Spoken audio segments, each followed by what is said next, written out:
Yeah, Shalom Israel. Before I start, I want to give all glory, honor, and praises to Yahweh, Bashem, Yahushai, Wahar, Akakadash.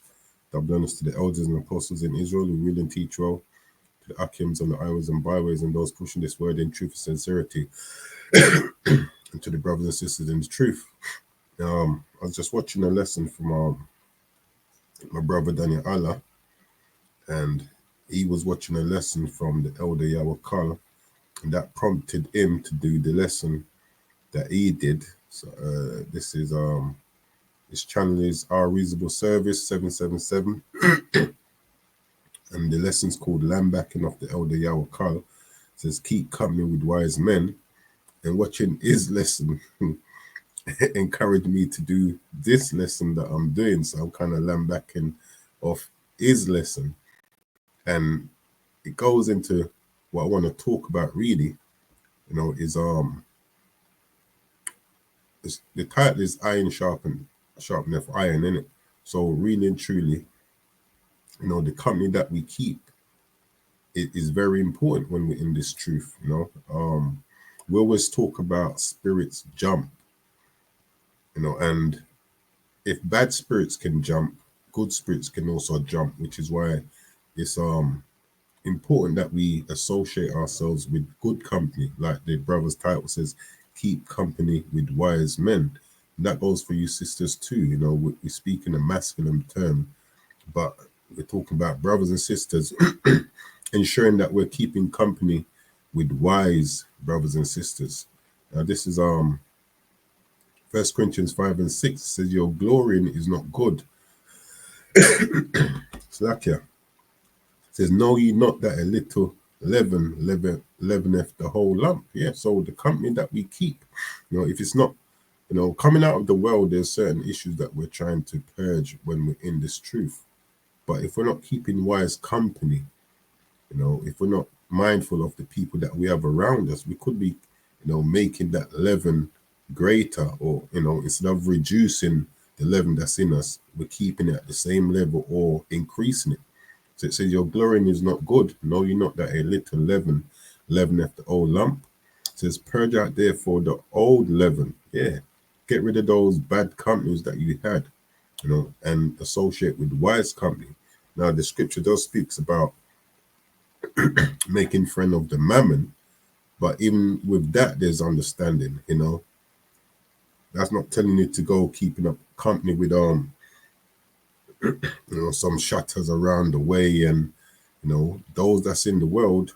Yes, you can be at peace and on a good what's the word I'm looking, a good rapport or associates with them, but you're not trying to get yourself caught up in the things that they're doing. It says purge out therefore the old leaven, that ye may be a new lump, as ye are unleavened, for even the Mashiach or Passover is sacrifice for us. So the point I want is, we should be purging out certain leaven that's in us. And if we're not careful of the company that's around us, that can be keeping that leaven at a higher rate instead of it being decreased or gone altogether.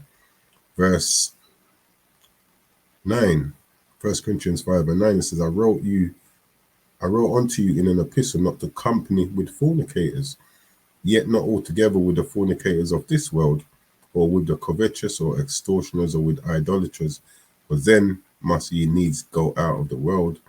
But now I have written unto you not to keep company, if any man that is called a brother be a fornicator, or covetous, or an idolater, or a railer, or a drunkard, or an extortioner, with such a one not to eat.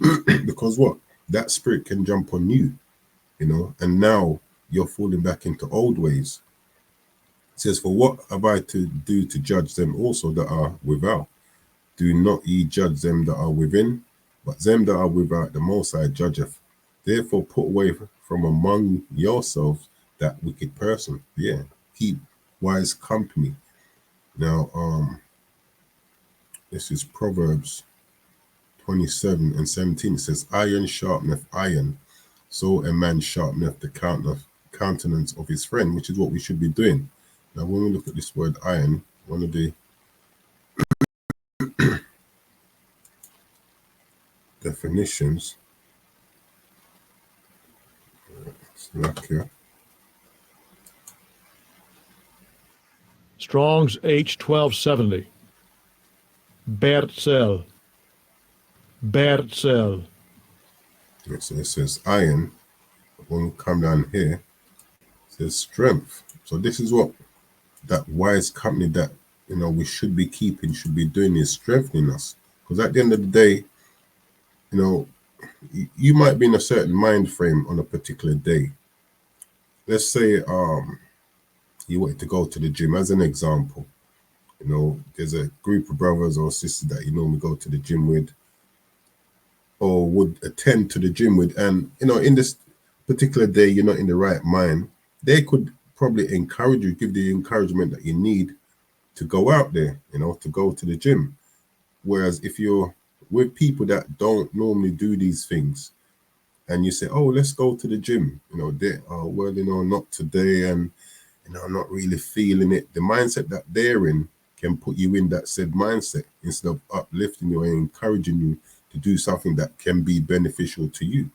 So it says iron sharpeneth iron. The people that we're around should be able to strengthen us, and you in like manner be able to strengthen them. It says, so a man sharpeneth the countenance of his friend. Yeah. This is Hebrews chapter 10 and verse 25. This ain't going to be a long lesson. It says, not forsaking the assembling of ourselves together. Yeah, this is what we don't want to do, because when you start to forsake the assembling, you haven't got that support network around you, which can be important. But at the same time, you have to be mindful of who you're assembling with. Yeah, it says, not forsaking the assembling of ourselves together, as the manner of some is. Yeah, you don't want to stop associating yourself with good brothers and sisters. It says, but exhorting one another. Yeah, that's what that does. When you're around like-minded brothers and sisters that's, trying to do the right thing, they'll encourage you, they'll exhort you, when you're in a lower state, when you might not be feeling the best on a particular day, because we're not always in good spirits. Yeah, if we're honest with ourselves, sometimes we have down days. I know I've had my down days, and I've spoken to a brother, and boom, they've uplifted me back up again. It says, but exhorting one another, and so much the more as ye see the day approaching. Yeah, as we know that this world is coming to an end and judgment is fast approaching, you need to be around good, like-minded brothers and sisters who can help keep you on track. Yeah. Now, if we don't want to do that, this is what can happen. This is Numbers 16:23. And the Lord spake unto Moses, saying, speak unto the congregation, saying, get you up from about the tabernacle of Korah, Dathan, and Abiram. And Moses rose up and went unto Dathan and Abiram, and the elders of Israel followed them. And he spake unto the congregation, saying, depart, I pray you, from the tents of these wicked men. And that's what we should be doing, departing from the tents, of wicked brothers and sisters, or brothers and sisters that's not in the same mindset as you, that's not going to be there to uplift you when you need uplifting, or give you wise advice, whether you like the advice or not. They're giving you good advice, because sometimes you can be corrected or given certain advice which you may not like, but then if you ponder over the advice that's given, you realize, well, you know what, it was good advice. I've been in that situation myself where I've been told something and at that point I didn't like what was said, but then when I started to mull over it, got out my feelings, started to mull over it, I realized the advice was good advice. Yeah. And he spake unto the congregation, saying, depart, I pray you, from the tents of these wicked men, and touch nothing of theirs, lest ye be consumed in all their sins. So they get up from the tabernacle of Korah, Dathan and Abiram on every side. And Dathan and Abiram came out and stood in the door of their tents, and their wives and their sons and their little children. And Moses said, hereby ye shall know that Yahweh has sent me to do all these works, for I have not done them of mine own mind.